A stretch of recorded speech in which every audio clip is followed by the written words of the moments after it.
Home Minister Puamitsa kanin muboka kanin biak na Home Minister nena kanin biak na han bozu ngai amabangin Home Secretary nen kan hanin muzui boka ala thil poimo kan han soi tehi tlang pui tuin pakhan na chuan Manipur le Myanmar atanga refugee local and call chungchang ania Emi chungchang a hian Myanmar nena kanin kara hian border fencing da tumna India sarkar hian alone ya tun ministry kalta nilo amma sazo ka MNF ministry khan triau dunga border fencing nei hi anlo zukrota resolution assembly khan an puluta khatila khan ZNP kan ni a ZNP legislature party khan kan pompui thailo kan pass pui du lopa kan chuak tau to a chemical zel te po khani na langa tu na hian refugee te anlo kaltam le ta ka wangin border fencing nei kha anlo ru ka amaro chu khilai boundary ki barlui ramri ani a hi ramri an siam don khian min ron lova kan fiat pui lova kan pompui bok hek lova engtiknia ma chuan zo na thak te ro rel na pakhata kan la omang ti khir tu kan nia ZPM te hi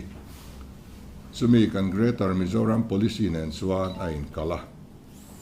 tin India sarkar hianin akhan bharat antia Greater India ani ve ma yang chu sumi dream chun nei ve bokani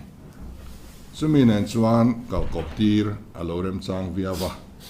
Subang chuan khilai khian fencing kanda turan lo kanda chuan he barlui ramri hi India hian kan pompui kan recognize tina ni dona kan ramri tak tak so khi ta ani turani he huni kan la thlir nga subang chuan helai hian fencing kanda tur ni lowang kan pom thei love kan ti a chu min pompui via win kan tria a kan zo reunification kan ti le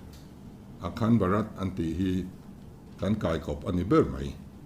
chuwang chuan khilama kan u naute andu wang po ni lawa elaya himna zonga local te hi an ru kan tin na turen lo nakina ro rel na pakhat noi kan mun tur kan thlir tur ani heng te neu te chu tun temporary thilani ala re mai dona an ram te pola zale na ngan hole duanga chung hun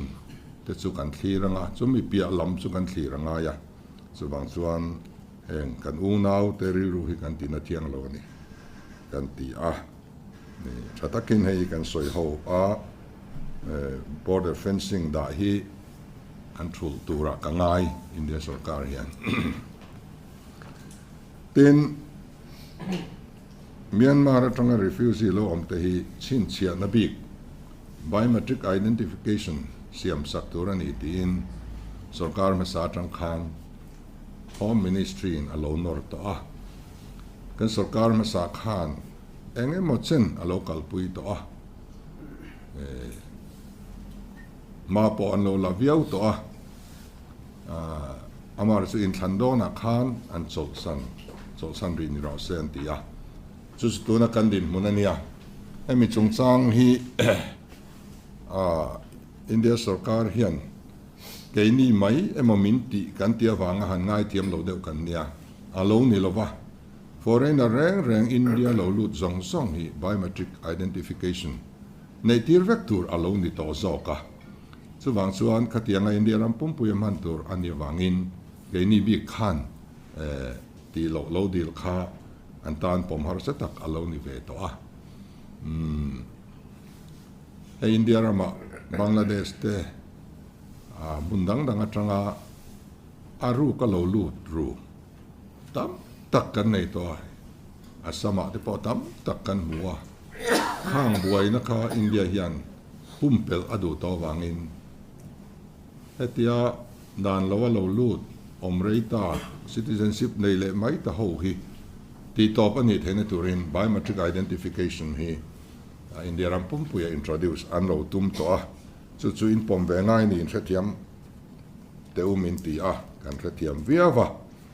ama ro chu kanu nau Raltlan local te hian khatianga chin chia bik an han ni khan min thon hodon aniang ti hlauna lian taka phena hian an neya chu an ri ru ti rom tu ani a emi an hau thon na hi chu kan ti re sak angai kan ti a Home Minister in assurance min pe a he thil hi an mani thon hon nan kan mangdon lo thamuang takin lo om ro se an rama boy chung chuan kan thon hol wang ti assurance min pe a ten Chief Minister ini nangin nang point assurance lo han pero lo lau thong re su se thamuang takin om ro se ati a yang chuan kan du anga khami ka hanti lo khachu rembik lo wa ama ro chu khatiang zong a lo thon na eng ba om don lo chin chia na ni mai foreigner an ni ve miu awangin lo chin chia ni ramaral muan huna te thatakan hon le theine tura ruam man na ani a hon ngam ani lo chung chu elaya kan hon tir don lo thamuang takin kan zinga an cheng ve don ti kha assurance wena po heng kan pedu ani tin khami achin chia na bi ka kha portal oma tuna portal man lai hi min man ti ran tum hi kan du vak lova achan chu dan lo lut thon ho tur te an chin chia na portal ani ve tlat mai min man ti ran tum hi chu wangin hei hi chu kan tan man an nuam lo portal fran min siam sak niang chu kan ti a chu Home Minister Khan kan lo ngai tu nge ti da ne tia Home Secretary nen in soi don don nia tia Home Secretary nen kan han soi do na this one porter fran buat sai dan tur kong kan non zonga nga ruam man na kan ron sia bange an tia ni ten tun ma khan tuna ministry tlata MNF sarkar lo sarkar tir sang ni le som pakwa khan Maintenance of Household Registration Bill kan pass ani kan Legislative Assembly a hian sang ni som pakua kan pass kha India President Pompuina assent angaya tun tlangin India President in assent min lapedu lova chu kan han take apa tun Assembly ralta po khan wenga mozan house ke pon ka au cho puya hi enga tinga tun thenga president assent kan lan lo enga nge ka sarkar in bo zoi tun a engdin huna nge din enge har san na ti kha ka zo thina san na mu mal tak min pe thei ngai lo kan sarkar khan hei hi tun a hian kan ma mo ta ni ani na taka chuan kan chief secretary lui pulal khama idea khania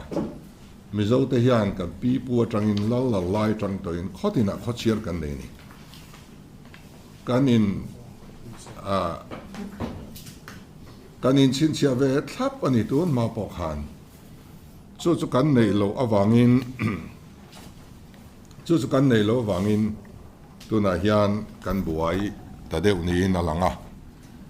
hei hi India president hian in assent min pe sela hei min man tir mai ro Tisuan khotin khi kanin chin chianga hei hi chu a permanent a solution to rani a tisuan foreign na tanga lo lut kan riru a chuan chim lampang kho chaka kan unau te lampang ai mai in Bangladesh atanga lo lut thin te nan kan du ani hei sumiania wang chuan nakina hei hi kan introduce thei chuan mi an pem don reng in ko hrana pem le kha kan lang chi hian an pem san tur khwa tangin pem le khan langa an lo kal na tura an lo chin chia ve lenga khami te khole tuini lo khachu khatiang khan kan thlia rang zung thei to dona ama ro chu ani anga kan bil kha